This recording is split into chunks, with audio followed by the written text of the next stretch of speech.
Good morning students, स्वागत है आपका अपने YouTube channel the way of chemistry पर। आज हम लोग चर्चा कर रहे हैं क्लास 11th के नेक्स्ट लेक्चर के संबंध में। क्वेश्चन है रासायनिक संयोग के प्रमुख नियमों का वर्णन करें। Explain important laws of chemical combinations. ध्यान देंगे आप। रासायनिक संयोग के नियमों का वर्णन करें। Explain laws of chemical combination. जब हम लोग बात करते हैं रासायनिक संयोग की, तो सबसे पहले केमिकल रिएक्शन क्या है। केमिकल रिएक्शन एक ऐसी प्रक्रिया है जिसमें पदार्थ के गुणों में परिवर्तन होता है।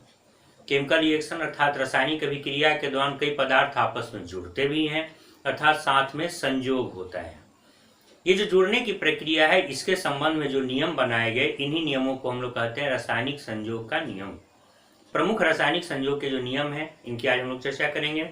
जिसमें पहला प्रमुख नियम है रासायनिक संयोग का द्रव्यमान के संरक्षण का नियम या फिर पदार्थ के अनस्वरता का नियम। ध्यान देंगे आप।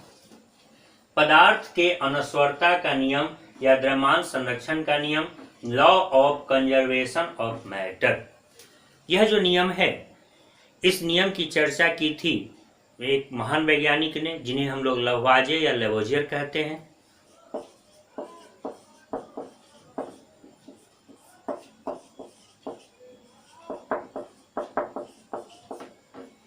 यानी जो पहला हम लोगों को लिखित नियम मिलता है वो इन्हीं वैज्ञानिक के द्वारा दिया गया है, जो रासायनिक के अभिक्रिया के संबंध में, केमिकल रिएक्शन के संबंध में है। और यही कारण है कि इनको हम लोग फादर ऑफ मॉडर्न केमिस्ट्री या फादर ऑफ केमिस्ट्री के नाम से भी जानते हैं, क्योंकि पहला जो लिखित नियम है ये, जिसका प्रायोगिक सत्यापन भी इन्होंने किया, प्रयोग से बताया भी, सत्यापित भी किया और नियम का प्रतिपालन भी किया। और इसीलिए यहीं से हम लोग शुरुआत करते हैं रासायनिक संयोग के नियमों की। यह जो नियम है वो काफी महत्वपूर्ण भी है, जो दर्शाता है कि ऊर्जा के तरह ही पदार्थ भी अनस्वर होता है, अर्थात पदार्थ का नाश नहीं होता, पदार्थ नष्ट नहीं होता। भले ही रासायनिक अभिक्रिया हो या विभिन्न प्रकार की प्रक्रियाएं वहां पर संपादित हो, पदार्थ नष्ट नहीं होते। इसीलिए इस नियम का ही नाम रख दिया गया पदार्थ के अनस्वरता का नियम। ये नियम क्या कहता है, उस पर थोड़ा हम लोग गौर करेंगे। यह नियम कहता है कि किसी अभिक्रिया के होने से अभिकारक और प्रतिफल के बीच द्रव्यमान में कोई परिवर्तन नहीं होता, अर्थात अभिकारकों का कुल द्रव्यमान और प्रतिफलों का कुल द्रव्यमान बराबर होता है। अर्थात किसी रासायनिक अभिक्रिया के संपन्न होने से उस अभिकारक के जो रिएक्शन में भाग लेते हैं, उसके द्रव्यमान में कोई परिवर्तन नहीं होता है, अर्थात मास में कोई परिवर्तन नहीं होता है।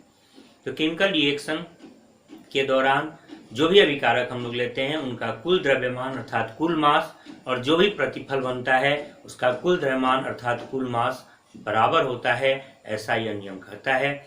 लवाजे यानी लेवोजियर ने इसे प्रयोग से सत्यापित भी किया, जिसे हम लोग एग्जाम्पल से इस प्रकार समझ सकते हैं। अब हम लोग बात करते हैं एक पहले उदाहरण की। लवाजे यानी लेवोजियर ने किया क्या, तो एक रिटॉर्ट लिया। रिटॉर्ट एक बंद बर्तन होता है जिसे हम लोग पूरी तरह से पैक कर सकते हैं। इसमें इन्होंने टीन का कुछ टुकड़ा रखा और इस बर्तन में पहले से ऑक्सीजन यानी हवा मौजूद थी। उन्होंने इस बर्तन को टीन के टुकड़े के साथ तौल लिया और तौलने के बाद जो भी वजन आया उसको उन्होंने नोट कर लिया। इसके बाद इसको उन्होंने गर्म करना प्रारंभ किया। कुछ देर गर्म करने के बाद फिर उन्होंने इसे तौला। उन्होंने पाया कि द्रव्यमान में कोई परिवर्तन नहीं होता है, लेकिन जब इस पात्र के अंतर्गत जो पदार्थ मौजूद था इसका अध्ययन किया, तो उन्होंने पाया कि उसके अंतर्गत टीन नहीं रह चुका है, वह अपने ऑक्साइड में बदल चुका है। यानी अभिक्रिया हुई, लेकिन इस अभिक्रिया के होने से वहां द्रव्यमान में कोई परिवर्तन नहीं हुआ। यानी टीन अपने ऑक्साइड में बदला, लेकिन उसके द्रव्यमान में कोई परिवर्तन नहीं हुआ। एक दूसरा प्रयोग भी उन्होंने किया। उन्होंने दो परख नली को आपस में जोड़ दिया। एक में उन्होंने NaCl के सॉल्यूशन को लिया और दूसरे में उन्होंने लिया AgNO3 का सॉल्यूशन। उन्होंने दोनों सॉल्यूशन को एक दूसरे के साथ मिलाया, यानी दोनों परख नली को थोड़ा सा हिलाया डुलाया। ये सॉल्यूशन थे जो मिक्सचर थे, आपस में मिल गए। इसके बाद कुछ वहां अवक्षेप बना, यानी रिएक्शन कुछ ऐसा हुआ, NaCl प्लस AgNO3 मिल करके बनाया AgCl और प्लस में NaNO3। इस पूरे प्रक्रिया में कुछ अवक्षेप बने, कुछ थक्का बना, कुछ जमा, अर्थात प्रेसिपिटेट बना। प्रेसिपिटेशन रिएक्शन का यह उदाहरण भी है।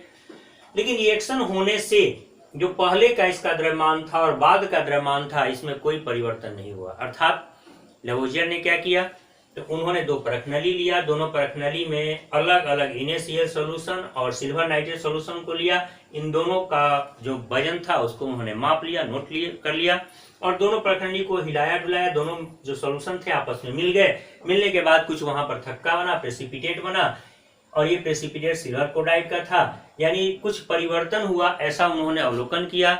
बाद में फिर उन्होंने वजन इसका प्राप्त किया, मास प्राप्त किया, तो उन्होंने पाया कि इसमें कोई परिवर्तन नहीं हुआ, यानी प्रारंभिक द्रव्यमान और अंतिम पठन का जो द्रव्यमान था उसका पठन दोनों बराबर मिला। इस एग्जाम्पल से भी यह स्पष्ट होता है कि अभिक्रिया होने से पदार्थ के द्रव्यमान में कोई परिवर्तन नहीं होता है।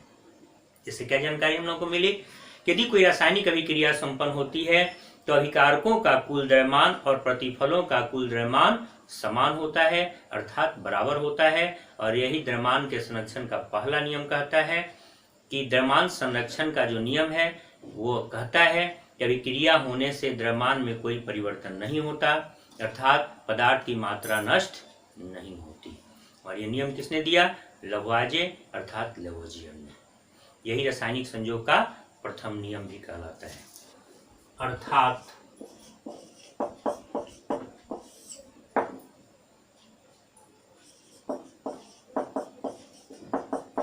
अभिक्रिया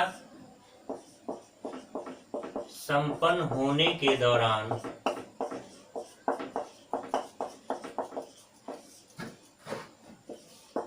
अभिकारकों का कुल द्रव्यमान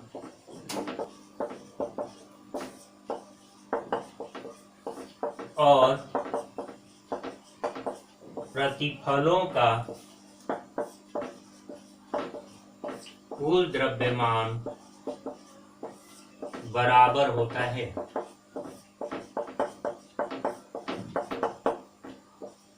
दूसरे शब्दों में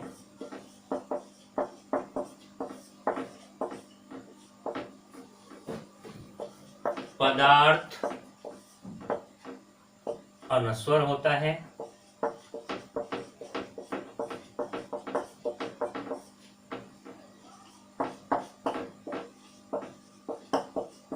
अर्थात अभिक्रिया होने से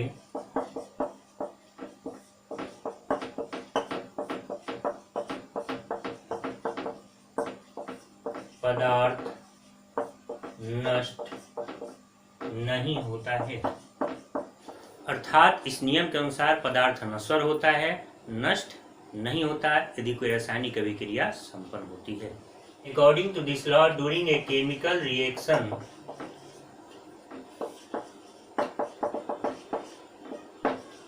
total mass of reactants and total mass of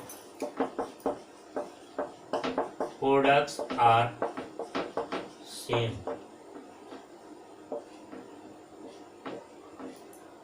In other words,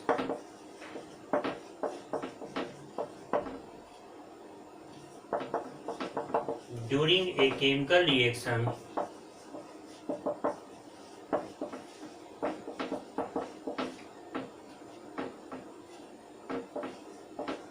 mass is conserved. It is not destroyed. अर्थात कोई रासायनिक अभिक्रिया होने से पदार्थ का जो द्रव्यमान है वो कंजर्व रहता है, संरक्षित रहता है, यह नष्ट नहीं होता है, ऐसा यह नियम कहता है। अब इसके आधार पर हम लोग एक न्यूमेरिकल देखेंगे। तो अब हम लोग चर्चा करेंगे पदार्थ की नश्वरता के नियम के संबंध में एक न्यूमेरिकल के बारे में। क्वेश्चन कहता है 4.2 gram of NaSCO3 reacts with 10 gram of acetic acid to form 2.2 gram CO2 and 12 gram residue, so that it is an example of law of conservation of mass। 4.2 gram NaSCO3 10 gram acetic acid से अभिक्रिया कर 2.2 gram CO2 तथा शेष 12 ग्राम अवशेष देता है। दर्शाए कि यह पदार्थ के नश्वरता के नियम का उदाहरण है। अब हम लोग आते हैं क्वेश्चन के अनुसार। क्वेश्चन कहता है कि NaHCO3 रिएक्शन करता है एसिटिक एसिड से, देता है CO2 और कुछ अवशेष। सोडियम बाइकार्बोनेट का द्रव्यमान है 4.2 ग्राम, एसिटिक एसिड का द्रव्यमान है 10 ग्राम, कार्बन डाइऑक्साइड बनता है 2.2 ग्राम और 12 ग्राम रेसिड्यू बनता है। 4.2 gram sodium bicarbonate, acetic acid 10 ग्राम, 2.2 ग्राम CO2 बनता है और रेसिड्यू यानी अवशेष बनता है 12 ग्राम। अब आते हैं हम लोग अभिकारक का कुल द्रव्यमान।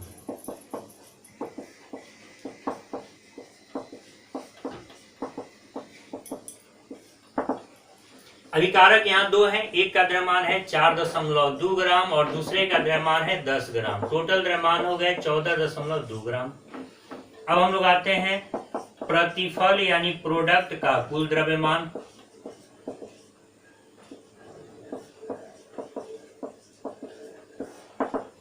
तो प्रतिफल में कार्बन डाइऑक्साइड है 2.2 ग्राम और अवशेष बचता है 12 ग्राम, यह भी जोड़ के हुआ 14.2 ग्राम। यानी मास ऑफ रिएक्टेंट और मास ऑफ प्रोडक्ट दोनों बराबर मिले, जो दर्शाता है कि यह जो रिएक्शन है, चाहे यह जो अभिक्रिया है, वो पदार्थ की नश्वरता के नियम अर्थात द्रव्यमान संरक्षण के नियम का पालन करता है। यदि वीडियो पसंद आया है तो इसे लाइक करें, इसे ज़्यादा से ज़्यादा शेयर करें। मेरे चैनल को आपने अभी तक सब्सक्राइब नहीं किया है तो इसे सब्सक्राइब करें। धन्यवाद।